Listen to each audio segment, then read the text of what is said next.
अस्सलामु अलैकुम वरहमतुल्लाहि वबरकातुहू। मेरे पेरेंट्स हिंदू थे, पर मैं अपने को हिंदू नहीं मानता हूँ, मैं अपने को इंसानियत मानता हूँ, इंसान मानता हूँ। बाई चांस मैं जमा हूँ हिंदू जगह घर, और आप जमे हैं इस्लाम के घर, और दूसरे जमे उनके घर, पर सबसे ज़्यादा है इंसानियत। और अभी तक मज़हब ने, कोई भी मज़हब हो, इंसानियत के ऊपर अमल नहीं किया। आपने 12-13 साल से इसमें स्टडी कर रहे हैं, मैंने 30 साल से स्टडी कर रहा हूँ, बाल मेरे सफ़ेद हो गए हैं, रोटी के लिए मैं बिजनेस करता हूँ। पर जो किताबों के आपने पढ़े हैं, आपने ये जांच की वो किताबें किसने लिखी हैं, हज़ारों साल बाद लिखी हैं। पहले ज़बान की बात होती थी, कोई राम राम राम कह के उसके कहावत है मर मर मर कहने लगा, उसको पूजना है। वेदा ऐसी थी, ग्रीक मैथोलॉजी ऐसी थी, इजिप्शियन मैथोलॉजी ऐसी थी, एब्राहम से लेके मोसेस तक, और आपके मोहम्मद साहब किताब, आपका मोहम्मद साहब का जो किताब लिखेगी कुरान 50 साल बाद लिखेगी, तो और नहीं 40-50 कोई भी हो। पर मुझे माफ़ करना साहब, मैं आपसे एक सवाल ये उठना चाहता हूँ, हम सब इंसान हैं, इंसान को एक करके सब मज़हब 21st सेंचुरी में इंसानियत मज़हब क्यों नहीं बनाते? जो आप ठहरा, मैंने अभी ख़त्म नहीं किया जनाब, मैंने हमने ख़त्म नहीं किया। हाँ, मैं ये कह रहा हूँ साहब, आप अपना पर्सनल मज़हब है रखिए, अपने घर में रखिए, बस स्टेट में और दूसरों के ऊपर ना लाइए, वार ना करिए, लड़ाई ना करिए। एक माफ़ी चाहता हूँ, ऐसी हज़ारों चीज़ें मैं दूसरे मज़हब में निकाल सकता हूँ। मैं आपसे पूछना चाहता हूँ, खलीफा 40 साल के अंदर मर गए, मर्डर हुए, असैसिनेट हुए, और अली साहब जो थे वो ग्रैंडसन हमारे पैगंबर के थे। ये चीज़ों के हवाला दूसरों में भी है, मैं हज़ारों दे सकता हूँ, पर इसका सवाल मैं आपसे कहना चाहता हूँ।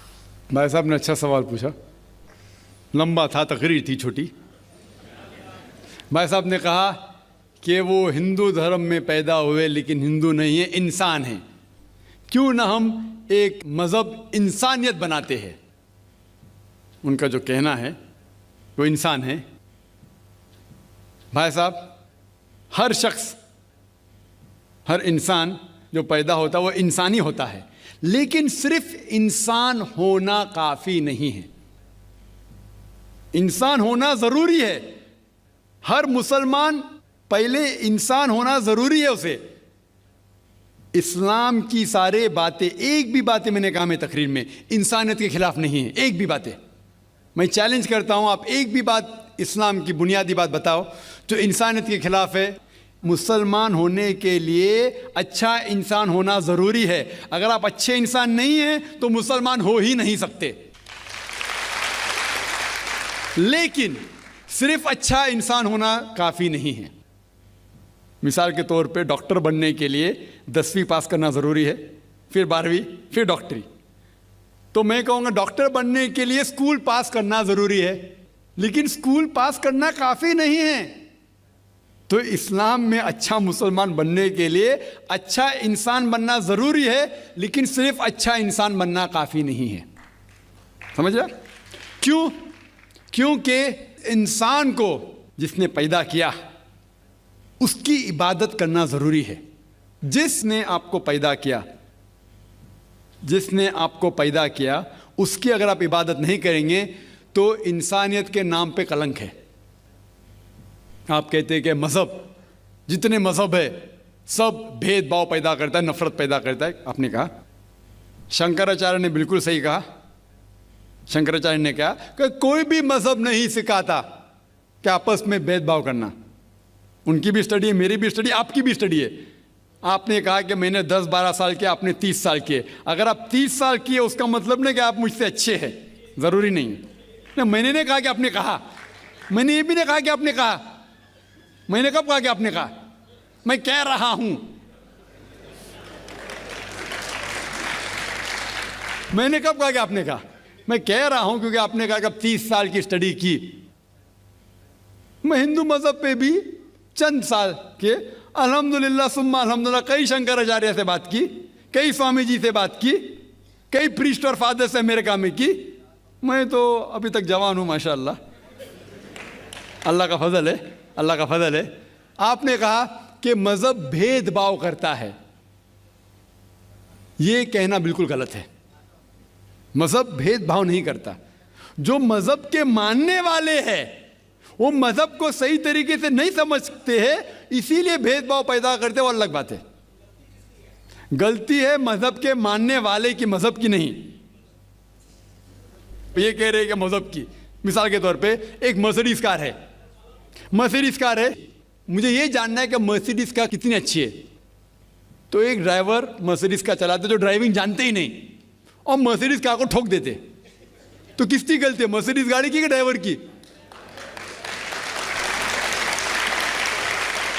अगर आपको जानना है मर्सिडीज कार कितनी अच्छी है तो आपको ये देखना चाहिए स्पेसिफिकेशन, उसका पावर कितना है, हॉर्स पावर कितना है, माइलेज कितना है, सेफ्टी मेजर कितना है, उसकी तहकीक करने के बाद आपको कहना चाहिए कि कितनी अच्छी मर्सिडीज कार है। अगर जानना चाहिए कितनी अच्छी है तो उसको बिठाओ जो ड्राइविंग जानता है। तो इसीलिए इस्लाम को जानने के लिए मुसलमानों को मत देखो, अगर देखना है तो मोहम्मद सल्लल्लाहु अलैहि वसल्लम को देखो। आप मुझे मत देखो, मुझे मत देखो, हमारे आज के मुसलमान को मत देखो। देखो जो सबसे अच्छा ड्राइवर है, सबसे अच्छा इस्लाम को समझ चुका है, वो मोहम्मद सल्लल्लाहु अलैहि वसल्लम है। उनको देख के इस्लाम की तहकीक करो, और तहकीक करने के लिए आपको इस्लाम की किताब पे जाना पड़ेगा। और आपने जो कहा आखिर के अंदर कि सारी मज़हब किताब बाद में लिखी गई, पहला कहना था, आप काफ़ी हद तक के सही है, आप काफ़ी हद तक के सही है कि आप बिल्कुल सही फरमाते, लेकिन ये कहना कि सारी मज़हब की किताब उसमें गलती है। अक्सर मज़हब कितने किताब है, वेद हो, उपनिषद हो, बाइबल हो, ओल्ड टेस्टामेंट हो, न्यू टेस्टामेंट हो, आपने कहा मूसा अलैहिस्सलाम से लेके वहाँ से था, लेकिन आखिरी में जो आपने गलती की मोहम्मद सल्लल्लाहु अलैहि वसल्लम, वहाँ गलती की। आखिर में आके आप अटक गए, आखिर में आके आप फंस गए। आपने शायद इस्लाम का मुताला सही तरीके से नहीं किया होगा, आपने शायद अरुण शुरू की किताब पढ़ी होंगी। अगर आप कोई मज़हब का मुताला करना चाहते हैं तो जो मज़हब को समझ चुका है उसकी किताब पढ़ो। आप अगर अरुण शुरू की किताब पढ़ेंगे और इस्लाम के मुताला करा कहेंगे, ये किधर का सही फैसला है? ना मैं कहता हूँ अरुण शुरी जैसे लोग की पढ़ी होंगी, क्योंकि जब भी कुरान नाजिल हुआ, जब भी कुरान की आयत नाजिल होती थी, मोहम्मद सल्लल्लाहु अलैहि वसल्लम अनपढ़ थे, जब भी कोई आयत नाजिल होती थी वो उसे याद करते थे और अपने साथियों सहाबा से उसकी तिलावत करते थे और सहाबा फौरन उसे लिख लेते थे।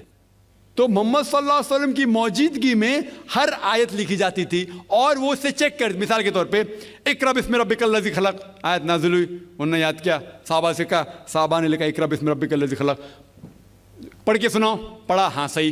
अगर गलती होती तो वहीं टोक देते थे। तो मोहम्मद सल्लल्लाहु अलैहि वसल्लम की मौजूदगी में जब भी अल्लाह सुब्हाना व तआला आयत नाजिल करते थे वो याद करते थे और लिखवाते थे और चेक भी करते थे। सारा कुरान मजीद मोहम्मद सल्लल्लाहु अलैहि वसल्लम की मौजूदगी में लिखा गया। तो आप जो कह रहे वो हज़रत उस्मान का जिक्र कर रहे, वही तो अफसोस की बात है, आपने सही मुताला किया ही नहीं। हज़रत उस्मान ने कई साल बाद, 40-50 साल बाद, जो आप कह रहे 40-50 यहाँ से आपको आया, उनने क्या कहा कि इस कुरान मजीद का जो नुस्खा है उसको और नुस्खे बनाए जाए और बाकी लोग में फैला दिया जाए, क्योंकि लोग को इख्तिलाफ था रवानगी के अंदर। तो उसको दूर करने के लिए हज़रत उस्मान रज़ियल्लाहु अन्हु उनने कहा कि जो नुस्खा मोहम्मद सल्लल्लाहु अलैहि वसल्लम की मौजूदगी में था उनने अपनी बीवी को दिया था हफ्सा को, और जो हज़रत उमर की बेटी थी उनके पास महफूज था, उनने लिया और सहाबा 5-6 सहाबा जो ज़ैद बिन थाबित रज़ियल्लाहु अन्हु उनकी सदारत में उसकी नकल की और ये नकल हुए नुस्खे को दुनिया के अलग अलग जगह पे फैलाइए। और एक नुस्खा अब भी मौजूद है कोप्टा की म्यूज़ियम में, कोप्टा की म्यूज़ियम इस्तांबुल में। तो आप जो जिक्र कर रहे वो उतारे हुए कुरान शरीफ का जिक्र कर रहे, जो हकीकत में कुरान शरीफ है वो मोहम्मद सल्लल्लाहु अलैहि वसल्लम की मौजूदगी में लिखा गया था। उनने खुद उसको चेक की क्या सही था, और जब भी आयत नाजिल होती थी अपनी सही जगह पे उसे लिखवा लेते थे मोहम्मद सल्लल्लाहु अलैहि वसल्लम। तो ये कहना बाकी मज़हब की किताब में अक्सर अब सही है, मिसाल के तौर के ऊपर बाइबल 70 ईयर्स बाद लिखा गया है, वेद वो सैकड़ों साल बाद लिखा गया है। कितनी पुरानी वेद है, कभी वेद आया दुनिया में ये किसी को पता ही नहीं।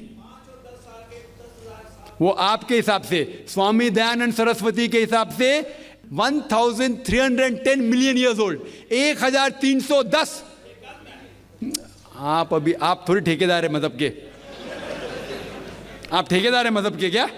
नहीं ठेकेदार है ना।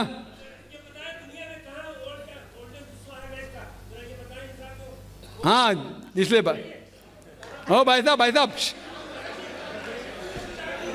ना, बिल्कुल सही भाई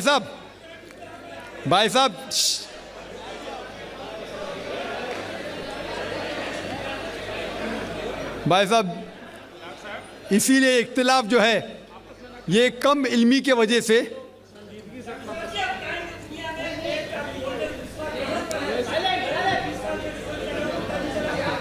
वेद का संजीदगी से, वेद का क्या नहीं, सब लोग चुप हो जाए, नहीं आवाज। भाई साहब ने कहा कि दुनिया का सबसे ओल्डेस्ट स्क्रिप्ट वेद है, वो कुछ हिस्टोरियंस कहते हैं, बट ओल्ड होना मतलब नहीं कि सही। जो कुछ ओल्ड है वो सबसे बेहतर होना जरूरी नहीं। मिसाल के तौर पे मेरे पास पुरानी गाड़ी है 50 साल पुरानी, उसका मतलब नहीं कि नई गाड़ी से अच्छी है। ये भी हो सकता है कि पुरानी गाड़ी नई गाड़ी से अच्छी हो सकती है। मेरे पास मर्सिडीज कार है 5 साल पुरानी, जो नई मारुति से अच्छी होंगी। तो ये कहना कि कोई किताब या कोई मजहब पुराना इसलिए बेहतर है, बिल्कुल गलत है। जो आदमी को अक्ल है वो कभी भी ऐसा नहीं कहेगा कि पुरानी चीज़ बेहतर, नई चीज़ बेहतर। वो चीज़ बेहतर है जो हक के ऊपर है, जो चीज़ हक के ऊपर है वो चीज़ बेहतर है। तो भाई साहब आपकी जो तहकीक है मजहबी किताबों पे ज़रा कमज़ोर और गलत है। आपको फिर से और 30 साल लगाने पड़ेगा इंशाअल्लाह। अल्लाह एक है, इसमें किसी का झगड़ा नहीं है। उसकी इबादत करनी चाहिए, इसमें किसी का झगड़ा नहीं है। झगड़ा है लाइफ स्टाइल का, झगड़ा है कल्चर का, संस्कृति का। और हर मजहब अपनी संस्कृति को अल्लाह से जोड़ता है कि अल्लाह ये कह रहा है। क्या अल्लाह टाइम टाइम पर नई नई बातें कहता है, या पुराने टाइम में जो कुछ कह दिया गया है वही सच है, या आगे फ्यूचर में कुछ और नई बातें भी कहेगा?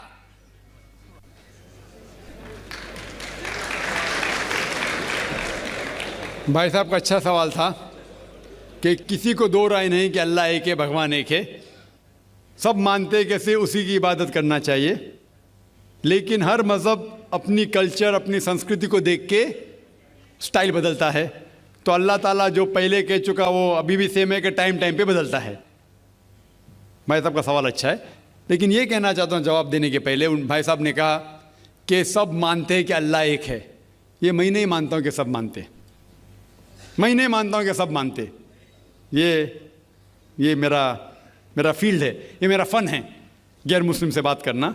मैं ये नहीं मानता हूँ कि हर गैर मुस्लिम मानते अल्लाह एक है, कि भगवान एक है। कई लोग भगवान में मानते ही नहीं, नास्तिक कहते हैं। और जो लोग कहते हैं भगवान में मानते हैं, हर कोई एक में नहीं मानता। कितने लोग 3 में मानते, कितने लोग 100 में मानते, कितने लोग सब कुछ भगवान मानते हैं। तो पहले आपके जो सवाल का जो पहला था, हर इंसान मानता है भगवान एक है, उससे मैं मुत्तफिक नहीं हूँ। दूसरी चीज़ कि सब एक ही भगवान, एक ही ईश्वर को पूछते हैं कि इबादत करते, ये भी मैं नहीं मानता हूँ। ये बात है कि अक्सर लोग मानते हैं कि भगवान एक है, यहाँ तक के तो सही है, अक्सर, सब नहीं अक्सर, लेकिन एक ही भगवान को पूछते ये बिल्कुल गलत है। सब लोग एक भगवान को नहीं पूछते। मिसाल के तौर पे अक्सर कुरान की आयत है, कुरान की आयत है कि जो लोग कहते हैं कि एक भगवान को मानते हैं लेकिन और को भी पूछते हैं, उसे कहते हैं शिर्क। आप पूछेंगे आम इंसान भगवान एक है, मालिक एक है बोलेंगे, लेकिन जा रहे पूज रहे, बुद्ध को पूज रहे, कभी इसको पूछते कभी उसको पूछते। तो ये आप अगर धर्म की किताब पढ़ेंगे, बाइबल पढ़ो, वेद पढ़ो, ये सब इसकी मुमानियत है। ये हराम है कि किसी और को पूछना। इसके बावजूद धर्म के मानने वाले अक्सर दूसरी चीज़ को पूछते हैं जो बिल्कुल गलत है। तो ये कहना कि इंसान एक ही भगवान में मानता है और उसी को पूछता है बिल्कुल गलत है। आप देखेंगे आम तौर पे जो फ़र्क है कि जो कुरान की आयत ताला इला कलमतिन सवाइन बैना बैनकुम, आपस में उस चीज़ पे आओ जो हम और आप में यकसा है। सबसे पहली बात है अल्लाह नाबुद इल्लल्लाह, कि हम एक ही ईश्वर, एक ही भगवान की इबादत करें। एक ही भगवान में मानना काफ़ी नहीं, मानने के अलावा उसी की इबादत करना और किसी की नहीं। आपका अहम सवाल कि हर मज़हब एक ही भगवान कहता है, ये बिल्कुल सही है। एक ही भगवान की इबादत कहना कि बिल्कुल सही है, लेकिन अपने तहजीब के हिसाब से बदलते रहता है, ये कहना गलत है। और अल्लाह ताला कितने बार बदलता है? ये कह सकते हैं कि टाइम जाने के वजह से किताबें बदलती गई।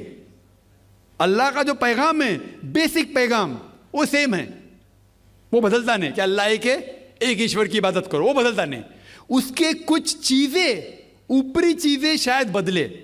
मिसाल के तौर पे किस तरीके से इबादत करना, हम जिस तरीके से सलाह पढ़ते हैं वो 1400 साल पहले मोहम्मद सल्लल्लाहु अलैहि वसल्लम पैगंबर के ज़रिए नाजिल हुआ। लेकिन जो मेन है कि एक ही ईश्वर है, एक ही ईश्वर की इबादत करना चाहिए, वो कभी भी नहीं बदलेगा। लेकिन टाइम जाने के वजह से जो मजहबी किताबें लोग बदलते गए। अल्लाह ताला फरमाते कुरान में सूरह बकरा में सूरा नंबर 2 आयत नंबर 79, फ़वैलुल लिल्लज़ीना यक्तुबूनल किताब बिअयदीहिम सुम्मा यक़ूलूना हाज़ा मिन इंदिल्लाह लियश्तरू बिही समनन कलीला फ़वैलुल लहुम मिम्मा क़दबत अयदीहिम वैलुल लहुम मिम्मा यक्सिबून। इसकी मानी है कि लानत है वो लोग पे जो लोग किताब अपने हाथ से लिखते हैं और कहते हैं अल्लाह की तरफ से है। लानत है उनके ऊपर जो कमाते हैं और लानत है उनके हाथ के ऊपर। तो अल्लाह ताला फरमाते हैं कि किताबें बदली गई है। तो जितने मजहबी किताबें हैं आज की तारीख में, सारी कुरान मजीद को छोड़ के, विलियम मोर एक क्रिटिक है, इस्लाम के खिलाफ किताब लिखता है, बहुत शिद्दत से इस्लाम के खिलाफ है। उनने लिखी थी 200 साल पहले कि शायद एक ही मजहबी किताब है जो पूरी पाक है 1200 साल तक के, वो है कुरान। तो एक ही किताब जो महफूज है, क्यों?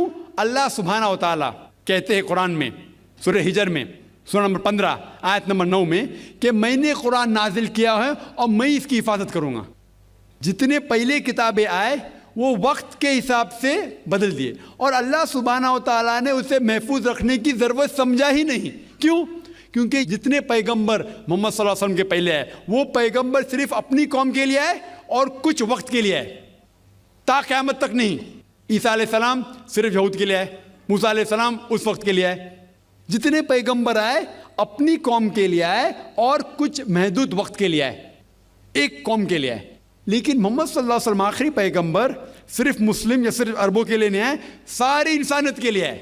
और जो कलाम उनके ज़रिए नाजिल हुआ अल्लाह सुब्हानहू कुरान, वो सिर्फ मुस्लिम के लिए नहीं और सिर्फ उस वक्त के लिए, वो सारी इंसानियत के लिए और ता क़यामत तक है। तो क्योंकि ये किताब महफूज रखने वाली किताब है, ये किताब कभी नहीं बदलेंगी, ये आखिरी है। और अल्लाह ताला फरमाते हैं सूरह माइदा में सूरा नंबर 5 आयत नंबर 3 में कि मैंने इंसानों के लिए इस्लाम चुना और उनके लिए ये मज़हब सबसे बेहतरीन मज़हब चुना और ये मुकम्मल हो गया। इसके बाद कुछ चीज़ नई नहीं आएंगी और कुछ चीज़ निकाली नहीं जा सकती। तो पहले जितने किताबें आए, जितने नाजिल हुए अल्लाह ताला के, वो बदलते गए क्योंकि उसे महफूज रखने की ज़रूरत थी नहीं, क्योंकि वो पैगाम पूरा मुकम्मल पैगाम ता क़यामत तक था ही नहीं। लेकिन आखिरी पैगंबर मोहम्मद सल्लल्लाहु अलैहि वसल्लम 1400 साल पहले आए, उनका जो पैगाम है और जो किताब नाजिल की गई कुरान, वो ता क़यामत तक होने वाली थी, इसीलिए उसे महफूज रखा गया है। तो अल्लाह सुब्हानहू व तआला ने 1400 साल पहले समझे कि ये वक्त ही सही है कि इंसानियत उस दर्जे पे पहुंच गई कि वो कुरान को समझ सके। आप मुझे पूछेंगे कि कुरान पहले क्यों नाजिल किया, 1400 साल पहले क्यों किया, 10,000 साल पहले क्यों नहीं किया? तो मैं कहूँगा कि अल्लाह ताला हमारा खालिक है, वो जानता है कि इंसान कब किस चीज़ समझ सके। मिसाल तो मेरा बेटा कहेगा कि मुझे डॉक्टर बनने का, डायरेक्ट मेडिकल कॉलेज में डालो, मैं बोलूँगा पहले 10th करो, स्कूल जाओ, फिर कॉलेज जाओ, फिर मेडिकल कॉलेज जाओ। तो उसी तरीके से अल्लाह सुब्हानहू व तआला हमारे खालिक है, वो जानते थे कि ये 1400 साल पहले इंसान इस दर्जे पे पहुँचे कि वो कुरान को समझ सके और उनने नाजिल किया। और अभी ये आखिरी किताब है, इसके बाद कोई भी नया पैगंबर नहीं आएगा। इसके बाद कोई कहता है कि मुझे अल्लाह ताला से वही आती है, उसको साइकेट्रिस्ट की ज़रूरत है। साइकेट्रिस्ट दिमाग की बीमारी है। जी खुश आमदीद दोस्तों, उम्मीद करता हूँ वीडियो आपने पूरी देखी होगी और आपको पसंद भी आई होगी। इस्लाम और इंसानियत ये एक जुदा लफ्ज़ नहीं है, यानी इंसानियत एक जुदा चीज़ है और इस्लाम जुदा चीज़ है, ये बिल्कुल गलत है। इस्लाम एक बंदा उस वक़्त तक सही मुसलमान नहीं हो सकता जब तक कि वो सही इंसान ना बन जाए। और इंसानियत के लिए जो सबसे बड़ा मज़हब, जो अमन वाला मज़हब है, वो इस्लाम है। कुरान में अल्लाह ताला फरमाते हैं, कतबना अला बनी इसराइल अन्नहु मन क़तल नफ्सन बिग़ैरि नफ्सिन औ फ़सादन फ़िल अर्दि फ़कअन्नमा क़तल अन्नास जमीआ व मन अहयाहा फ़कअन्नमा अहया अन्नास जमीआ। अल्लाह ताला फरमाते हैं कि अगर किसी ने एक इंसान को दूसरे इंसान के बदले के बग़ैर, यानी किसी कत्ल के जुर्म के बग़ैर या किसी दूसरे इल्ज़ाम के बग़ैर गुनाह के किसी ने एक इंसान को कत्ल किया, तो गोया इसने पूरी इंसानियत को कत्ल की। और अगर किसी ने एक इंसान की जान बचाई, किसी एक इंसान को ज़िंदा किया का मतलब वो मरने के करीब था, उसने उसकी मदद की, अस्पताल पहुंचाया, रेस्क्यू किया, गोया इसने पूरी इंसानियत को बचाई। ये जुमला, ये फ़िक्रा जो कुरान ने दिया है, ये आप किसी भी मज़हब में देख ले, कोई भी मज़हब ऐसा फ़िक्रा आपको नहीं सुनाएगा। यहूदियत इसमें आपको नहीं मिलेगा, ईसाईयत आपको नहीं मिलेगा, हिंदुइज़्म उसमें आपको नहीं मिलेगा। किसी भी मज़हब में ये चीज़ आपको नहीं मिलेगी जो इस्लाम आपको देता है। तो सबसे बड़ा इंसानियत का मज़हब वो इस्लाम है। अब ये हिंदू ये हमेशा से इस्लाम और इंसान और इंसानियत की बात करते हैं, और इंसानियत का बेड़ा भी इन्होंने गर्क किया। आप जाके देख ले, हिंदू में इन्होंने मुख्तलिफ़ तबक़ात बनाए हैं, शूदर, बरहमन, ऊंचे दर्जे वाले वो बरहमन वाले, जो शूदर वाले वो सबसे नीचे वाले, कुछ अजीब व गरीब किस्म के तबक़ात तकसीम इन्होंने रख दिया है। इसी तरह जो इनके हिंदू मज़हब में जो सबसे बड़ा इज्तिमा लगता है, कुंभ का मेला जो होता है, वहाँ पर इनकी जो ये मेला होता है, उसमें पूरी दुनिया से हिंदू लोग शिरकत करते हैं। उसमें इन्होंने इस तरह तबक़ाती निज़ाम बनाया होता है कि जो दरिया होता है जिसमें ये पानी में नहाते हैं, डुबकियाँ लगाते हैं, उसको भी दो हिस्सों में तकसीम किया, एक VIP लोगों के लिए और दूसरा गैर VIP के लिए। आप देखते हैं ये मुकेश अंबानी है और उनकी जो बीवी है, जो रॉयल फैमिली से होता है, वो आते हैं, उनके लिए अलहदा जगह होता है, उनके लिए पंडित भी अलहदा होता है, और जो गरीब होते हैं बस आप उधर जाके मर जाओ। तो इंसानियत का बेड़ा इन हिंदुओं ने गर्क किया, और हमेशा से इस्लाम के मुकाबले में इंसानियत का नाम लगा रखते हैं। और दूसरी बात मेरे मुसलमान भाइयों, आप खफा ना हो, ये जो अब्दी जो छिप्पा के नाम से जो एक चीज़ चल पड़ा है, उसने भी जो है ना अपने छिप्पा जो है ना वेलफेयर वाले, उन्होंने एम्बुलेंस पर लिखा होता है कि माई रिलीजन इज़ ह्यूमैनिटी। भाई इंसानियत तो इस्लाम ने ही इंसानियत को फ़रोग़ दिया। अगर इस्लाम ना होता तो आप इंसानियत को कहाँ पहचानते? माँ बहन आप कहाँ से पहचानोगे?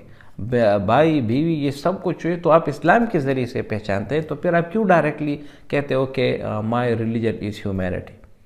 रिलीजन आपका इस्लाम है। कुरान में अल्लाह ताला फरमाते हैं, इन्ना दीना इंदल्लाहिल इस्लाम।